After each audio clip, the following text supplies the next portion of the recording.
कहानी का शीर्षक है पराया धन। मेघा अपनी दोस्त भावना के साथ बात करते हुए एक मॉल में एंटर करती है तो उसकी नज़र एक साड़ी के शोरूम में शोकेस में डमी के ऊपर पहनाई गई काले रंग की एक साड़ी पर गई। तो उस साड़ी ने उसका ध्यान आकर्षित किया तो वह शोरूम में घुस गई, मगर जैसे ही वह काउंटर पर जाकर सेल्स गर्ल को साड़ी दिखाने को बोलती है और सेल्स गर्ल उसकी ओर पलट कर देखती है तो मेघा कुछ यूं चौंकी मानो सांप पर उसका पांव पड़ गया हो। उसके मुंह से अनायास आश्चर्य मिश्रित आवाज में निकलता है, अरे आस्था, तुम यहाँ? जी हाँ मैम, मैं यहाँ। कहिए, किस तरह की साड़ी आपको दिखाऊं या फिर ड्रेस मटेरियल देखना है आपको? सेल्स गर्ल ने मीठे स्वर में पूछा। नहीं, कुछ नहीं चाहिए मुझे, मैं तो बस ऐसे ही देख रही थी। मेघा के मुख से इतना भी बमुश्किल निकल सका। सेल्स गर्ल आस्था कुछ बोलती उससे पहले ही मेघा बोल पड़ी। आस्था, मुझे तुमसे बात करनी है। क्या मैं तुमसे कुछ देर के लिए बातें कर सकती हूँ? आस्था बड़ी ही शालीनता से और धीमे स्वर में बोली, क्षमा कीजिए मैम, हमें काम के समय व्यक्तिगत कारणों से अपना स्थान छोड़ने की अनुमति नहीं है। आशा है आप इसे अन्यथा नहीं लेंगी। और वह अपने कार्य में व्यस्त हो गई थी। क्या हुआ? इस तरह मूर्ति बनी क्यों खड़ी है? चल जल्दी से कुछ खा करके यहाँ से चलते हैं, लंच टाइम समाप्त होने वाला है। भावना ने उसे झकझोर ही दिया था और मेघा को मॉल की 5वीं मंजिल पर स्थित कैफेटेरिया की ओर खींच कर ले गई थी। बता मेघा, तू क्या लेगी? मैं तो अपने लिए कुछ चाइनीज मंगवा रही हूँ, भावना ने मीनू पर सरसरी निगाह दौड़ाते हुए कहा। मेरे लिए तो बस एक प्याली कॉफ़ी ही मंगवा ले, और कुछ खाने का मन नहीं है मेरा, मेघा ने रुंधे गले से कहा। भावना हैरानी से मेघा की ओर देखते हुए बोलती है, बात क्या है मेघा? कैंटीन में खाने का तुम्हारा मन नहीं था, इसलिए तुम यहाँ तक आए? फिर अचानक तुम्हें क्या हो गया? भावना, साड़ी कॉर्नर के काउंटर पर खड़ी सेल्स गर्ल को ध्यान से देखा तुमने? नहीं, मैंने तो उस पर ध्यान ही नहीं दिया, मैं तो दूसरी ओर दुपट्टा खरीदने लगी थी। पर तुमने तो उससे बात भी की थी और उसे ध्यान से देखा भी था। ठीक कह रही हो तुम, मेरे मन मस्तिष्क पर इतनी देर से वही छाई हुई है। पता है कौन है वह? नहीं तो मुझे कैसे पता होगा, मैं तो पहले उससे कभी मिली भी नहीं। भावना, वह मेरी ननद आस्था है। मेघा, क्या कह रही हो तुम? वह यहाँ क्या कर रही है? साड़ियों के काउंटर पर साड़ियाँ बेच रही है, और क्या करेगी? मगर क्यों? यही तो जानना चाहती थी मैं, पर उसने तो बात तक नहीं की मुझसे। बात नहीं की तो तुम गोली मारो उसे, क्यों अपनी जान हल्कान कर रही हो? वैसे भी तुम तो उस घर को 3 वर्ष पहले ही छोड़ चुकी हो ना। और जब तुम्हारा जीवन साथी विमल ही नहीं रहा तो तुम्हारा संपर्क सूत्र तो यूं भी टूट चुका है उन लोगों से। भावना ने मेघा को समझाया। संपर्क सूत्र तोड़ना क्या इतना सरल होता है भावना? उस समय विमल का संबल टूट जाने पर मैं कुछ भी सोचने समझने की स्थिति में नहीं थी। माता पिता भाई भाभी ने विश्वास दिलाया कि वे मेरे सच्चे हितैषी हैं और मैं अपनी ससुराल छोड़कर उनके साथ चली आई थी। उन्हें यह डर सता रहा था कि विमल के बीमे और मुआवजे आदि के रूप में जो 20 लाख रुपए मिलने थे, उन्हें कहीं मेरे ससुराल वाले न हथिया ले। उनका डर निर्मूल भी तो नहीं था मेघा। पता नहीं भावना, पर मेरे और विमल के विवाह को मात्र 3 वर्ष ही तो हुए थे। विमल उस परिवार का बड़ा कमाऊ पुत्र था और वही हादसे का शिकार हो गया। उन पर तो दुखों का पहाड़ टूटा था ना।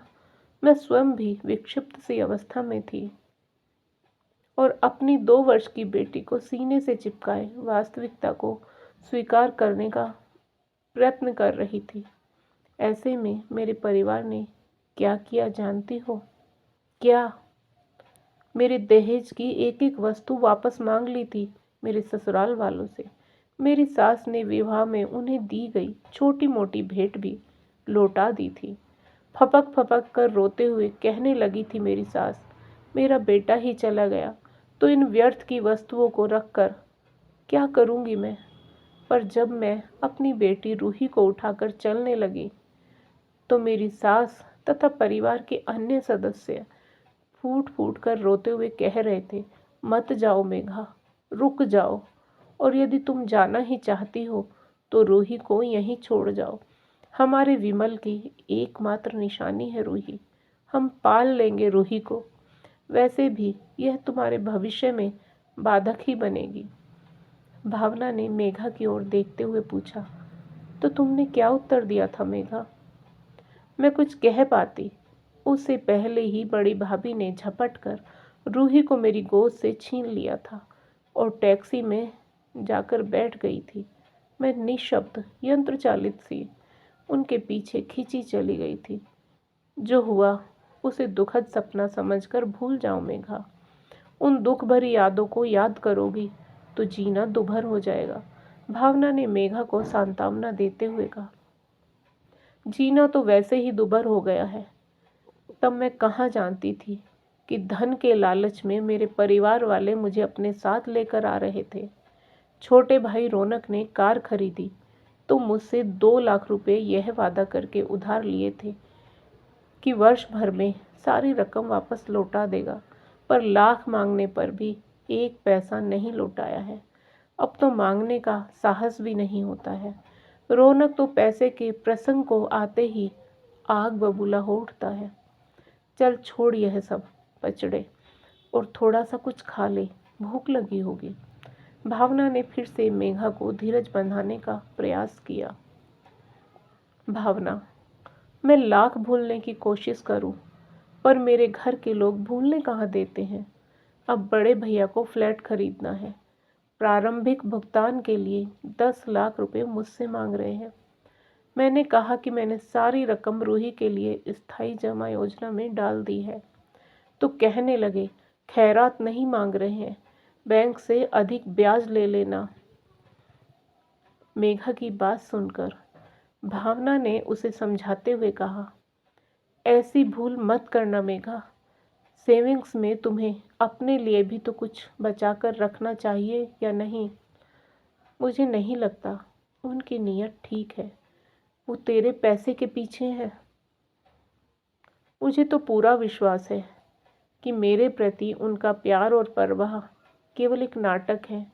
मेरी बच्ची रूही, वो तो बेचारी बिल्कुल दब कर रह गई है। हर बात पर उसे डांटते डपटते रहते हैं। मैं बीच में कुछ बोलती हूँ तो कहते हैं कि तुम रूही को बिगाड़ रही हो। तुम्हारे माता पिता कुछ नहीं कहते? नहीं नहीं, वो क्यों कहेंगे? वो तो अपने बेटों का ही पक्ष लेते हैं। जब से मैंने बड़े भैया को फ्लैट के लिए 10 लाख रुपए देने से मना किया है, तब से माँ तो मुझसे बात तक नहीं करती है। यह कहते हुए मेघा के नेत्र डबडबा गए थे। क्यों अपने आप को दुखी करती है मेघा? तू अलग फ्लैट क्यों नहीं ले लेती? मैंने तो पहले भी तुझे समझाया था। क्या नहीं है तेरे पास? सौंदर्य, उच्च शिक्षा, मोटा बैंक बैलेंस। दूसरे विवाह के संबंध में क्यों नहीं सोचती तू? भावना, मेरे जीवन में विमल का स्थान कोई और नहीं ले सकता, और मैं रूही के लिए सौतेला पिता लाने की बात तो सोच भी नहीं सकती। इसलिए तुमने पारस जैसे योग्य युवक को ठुकरा दिया। भावना ने अपना डोसा समाप्त करते हुए कहा मेघा से। नहीं भावना, मैं स्वयं दूसरा विवाह नहीं करना चाहती हूँ। यूँ भी उसे मुझसे या रूही से प्यार नहीं, बल्कि मेरे पैसे और नौकरी में उसकी अधिक रुचि है। चलो बाबा, ठीक है, तुम सही और सब गलत। बहस में तुमसे कोई जीत ही नहीं सकता। भावना ने पटाक्षेप करते हुए बिल चुकाया और दोनों सहेलियां मॉल से बाहर आ गई।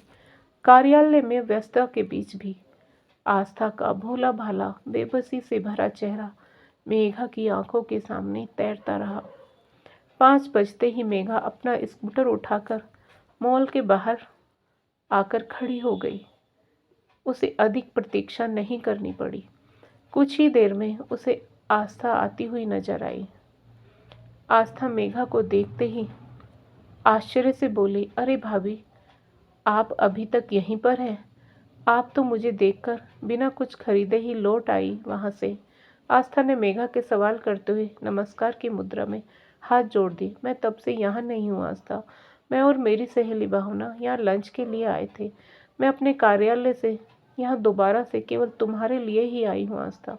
अच्छा चलो आओ, स्कूटर पर बैठो, कहीं बैठकर बातें करेंगे। मेघा ने अपने स्कूटर की पिछली सीट की ओर इशारा करते हुए आस्था को बोला, नहीं नहीं भाभी, मेरी बस छूट जाएगी। देर हो जाने पर माँ बहुत चिंता करने लगती है। आस्था संकुचित स्वर में बोली, बैठो ना आस्था, मैं तुम्हें घर तक छोड़ दूंगी। मेघा का अधिकारपूर्ण स्वर सुनकर आस्था फिर ना नहीं कह सकी। एक कैफे में जाकर दोनों चेयर पर बैठ गई तो मेघा ने आस्था की ओर देखते हुए पूछा, अब बताओ आस्था, तुम्हें मॉल में सेल्स गर्ल की नौकरी करने की क्या आवश्यकता पड़ गई? आस्था गंभीर स्वर में बोली, भाभी, समय सदैव एक जैसा तो नहीं रहता ना। विनय भैया का सदमा पापा सह नहीं सके। ब्लड प्रेशर बढ़ने और टेंशन की अधिकता से पापा लकवे के शिकार हो गए। जो कुछ भविष्य निधि मिली वो पापा के इलाज और श्रद्धा दीदी के विवाह में खर्च हो गई। पेंशन से फ्लैट की किस्त दें या घर का खर्च चलाएं, उस पर सचिन भैया की डॉक्टरी की पढ़ाई। सचिन भैया अपनी पढ़ाई छोड़कर नौकरी करने जा रहे थे। मैंने ही कहा कि मैं अपनी पढ़ाई प्राइवेट भी कर सकती हूँ। सचिन भैया ने पढ़ाई पूरी कर ली तो पूरे परिवार का सहारा बन जाएंगे, इसलिए नौकरी कर ली मैंने। अब तो 8,000 रुपये भी बड़ी रकम लगती है। पूरी कहानी बताते हुए रो पड़ी थी आस्था। आस्था, इतना सब कुछ हो गया और तुम लोगों ने मुझे सूचित तक नहीं किया, एकदम से पराया कर दिया अपनी भाभी को। बोलते हुए मेघा के नेत्र डबडबाए। भाभी, पराया हमने नहीं, पराया तो आपने कर दिया। भैया क्या गए, आप भी हमें भूल गई। और जैसे ही आप घर छोड़ कर गई, माँ तो बिल्कुल बुझ सी गई है। सदा एक ही बात कहती है, मैंने मेघा को अपनी बहू नहीं बेटी समझा था, पर उसने तो विनय के चले जाने के बाद पलटकर भी नहीं देखा। रूही को देखने को तड़पती रहती हैं। उसके जन्मदिन पर बधाई देना चाहती थी, पर पापा ने मना कर दिया। पापा कहने लगे, आप सोचेंगी कि पैसे के चक्कर में बच्ची को बहका रहे हैं ससुराल वाले। मेघा किसी प्रकार अपने आंसू रोकने का प्रयत्न करने लगी। मेघा ने खाने के लिए जो स्नैक्स मंगाया था वैसे ही पड़ा रहा। चाय भी ठंडी हो गई, पर दोनों में से किसी ने कुछ छुआ तक नहीं। भाभी, बहुत देर हो गई है, आप अब मुझे घर छोड़ दो, माँ इंतज़ार कर रही होगी। जानती हो, माँ सदा डरी रहती है, यही सोचती रहती है कि कहीं कुछ अशुभ न घट गया हो मेरे साथ। यह बोलते हुए आस्था उठकर खड़ी होती है। मेघा आस्था को बाहर से ही छोड़कर चली आई थी। घर के अंदर जाकर किसी का सामना करने का साहस उसमें नहीं था। वैसे भी कहीं एकांत में बैठकर फूट फूट कर रोने का मन हो रहा था उसका, अनजाने में ही सही, मगर यह कैसा अन्याय हो गया था उससे। विमल की पत्नी होने के नाते ही मुझे मुआवजा मिला था और उसी के स्थान पर नौकरी मिली थी, और मैं निष्ठुर सारे बंधन तोड़कर पूरे परिवार से मुंह मोड़कर चली आई। एक बार भी उनके दुख दर्द का नहीं सोचा। आस्था को छोड़कर मेघा जैसे ही घर के अंदर घुसी तो देखते ही माँ ने ताना कसा, लो आ गई महारानी। माँ का यूं बोलना मेघा को बहुत ही अजीब लगा। उसने माँ से सवाल किया, क्यों, क्या हुआ अम्मा, आप इतने क्रोध में क्यों हैं? पूछ रही हो तो सुन भी लो। तुम दिन भर गुड़छले उड़ाओ और हम तुम्हारी बिटिया को संभालें, यह हमसे नहीं होगा। आपको लगता है कि मैं गुलछर्रे उड़ाकर आ रही हूँ? रूही आपसे नहीं संभलती, यह तो आपने कभी नहीं कहा। आप कहें तो स्कूल के बाद डे केयर में डाल दूंगी मैं रूही को। मेघा सीधे सपाट स्वर में अपनी माँ से बोली, तो डाल दो ना, मना किसने किया है? अब अम्मा की किसी की सेवा करने की नहीं, करवाने की उम्र है। बड़े भैया चाय पीते हुए बोले और बड़ी भाभी उनके बोलने पर व्यंग्यात्मक हंसी हंसती। भाभी, मुझे भी एक कप चाय दे दो, बहुत थक गई हूँ। मेघा ने बात का रुख मोड़ने के उद्देश्य से कहा। अपने लिए खुद चाय बना लो बीबी रानी, आज मैं भी बहुत थक गई हूँ। वैसे तुम थी कहाँ अब तक? ऑफिस तो 5 बजे बंद होता है तुम्हारा, और अब तो 7 बजने वाले हैं। आस्था मिल गई थी, उससे बातें करने में देर हो गई। बड़ी भाभी ने प्रश्नवाचक दृष्टि से देखते हुए पूछा, आस्था कौन? अरे वही आसी, इसकी छोटी ननद। वह क्या लेने आई थी तुझसे? माँ आस्था का नाम सुनते ही बिफरते हुए बोली, कुछ लेने नहीं आई थी, मैंने ही उसे मॉल में देखा था। बेचारी मॉल में बहू रानी साड़ी शोरूम में सेल्स गर्ल का काम करती है। अरे माँ, आप कुछ नहीं जानती, मुझे लगता है वहाँ तो अलग ही खिचड़ी पक रही है। हमने फ्लैट के लिए केवल 10 लाख मांगे तो मना कर दिया, वहाँ जाने कितना लुटा कर आई होगी। बड़े भैया क्रोधित होते हुए बोले, हाँ तो ठीक है, मेरा पैसा है, जैसे और जहाँ चाहूँगी खर्च करूँगी। मेघा ने भी ईंट का जवाब पत्थर से दिया। तो फिर यहाँ क्यों पड़ी है? वहीं जाकर रहना जहाँ पैसा लुटा रही है। भैया, मेघा इतने जोर से चीखी थी कि घर में हलचल सी मच गई थी। यहाँ चीखो चिल्लाओ मत, माना कि तुम बहुत धनवान हो, मगर इस घर में रहना है तो नियम कायदे से रहना होगा, नहीं तो जहाँ तुम्हारे सींग समाए वहाँ जाने को स्वतंत्र हो तुम। बड़े भैया अपना निर्णय सुनाकर भीतर अपने कमरे में चले गए। मेघा पत्थर की मूर्ति बनी वहीं बैठी रही। तभी अंदर से रूही के रोने की आवाज़ आई। रूही कहाँ है? मेघा के मुख से अनायास ही निकला। अंदर सो रही है, थोड़ी चोट लग गई है उसे, बड़ी जिद्दी हो गई है। बार बार सीढ़ियाँ चढ़ उतर रही थी कि फिसल गई सीढ़ियों से। सिर और चेहरे पर चोट आई है, माँ ने अपेक्षाकृत सौम्य स्वर में कहा था। मेघा लपक कर कमरे में गई और रूही को गोद में उठा लिया। रूही उसके कंधे से लगकर देर तक सिसकती रही। मेघा रूही को लेकर बिस्तर पर लेट गई और अपनी बेबसी पर बह जाने वाले आंसुओं को चुपचाप पी जाने की कोशिश करते हुए आंखें बंद कर ली। कुछ ही देर में उसने अपने माथे पर किसी के हाथ का स्पर्श का अनुभव किया तो आंख खोलकर देखा तो माँ बड़े प्यार से उसके माथे और कनपटी को सहला रही थी। माँ रहने दो, मैं ठीक हूँ। माँ अपनी आवाज़ को बहुत ही सॉफ्ट बनाते हुए बोली। भैया की बात का बुरा मान गई क्या मेरी बिटिया?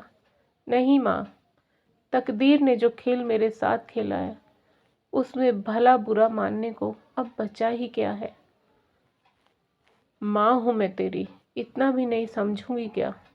इसलिए तो तुझे यहाँ लेकर आई थी। आंखों के सामने रहेगी तो संतोष रहेगा कि सब कुछ ठीक ठाक है। सब तुझे बरगलाने का प्रयत्न करेंगे, पर तू विचलित मत होना। थक हार कर सब चुप हो जाएंगे, पर माँ, वहाँ से इस तरह आना कुछ ठीक नहीं हुआ। आपको पता है क्या, विमल के पिता को लकवा मार गया है। परिवार मुसीबत में है, उन्हें मेरी आवश्यकता है। कुत्ते की दुम को चाहे कितने दिनों तक नली में दबा कर रखो, पर वह टेढ़ी ही रहेगी। तूने वहाँ जाने की ठान ली है तो जा, पर थोड़े ही दिनों बाद रोती गिड़गिड़ाती हुई मत आना। माँ पुनः क्रोधित हो उठी थी। मेघा ने रूही की देखभाल के लिए छुट्टी ले ली थी, पर घर में अजीब सी चुप्पी छाई हुई थी, मानो मेघा से कोई अपराध हो गया हो। 1 सप्ताह बाद मेघा प्रतिदिन की भांति तैयार होकर ऑफिस के लिए निकली तो उसके हाथ में भारी बैग था और रूही को भी साथ लेकर जा रही थी। आज रूही को भी ऑफिस ले जा रही है क्या, या फिर स्कूल में एडमिशन करवा दिया है रूही का? और इस बैग में क्या है? माँ ने एक साथ मेघा से इतने सवाल कर दिए। नहीं माँ, आज हम दोनों विनय के घर जा रहे हैं, यानी अपने घर। माँ, हो सके तो मुझे क्षमा कर देना। उन लोगों को इस समय मेरी आवश्यकता है। यह कहते हुए मेघा ने घर के सभी लोगों से विदा ली और बाहर खड़ी टैक्सी में जाकर बैठ गई। मेघा की माँ जहाँ खड़ी थी वहीं सिर पकड़कर बैठ गई। देखो अम्मा, तुम्हारी सोने की चिड़िया तो फुर हो गई, भाई ने व्यंग्यपूर्ण ठहाका लगाते हुए कहा। क्यों दुखी होती हो अम्मा? पराया धन ही तो था, पराए घर चला गया। पराया धन तो पराया ही होता है।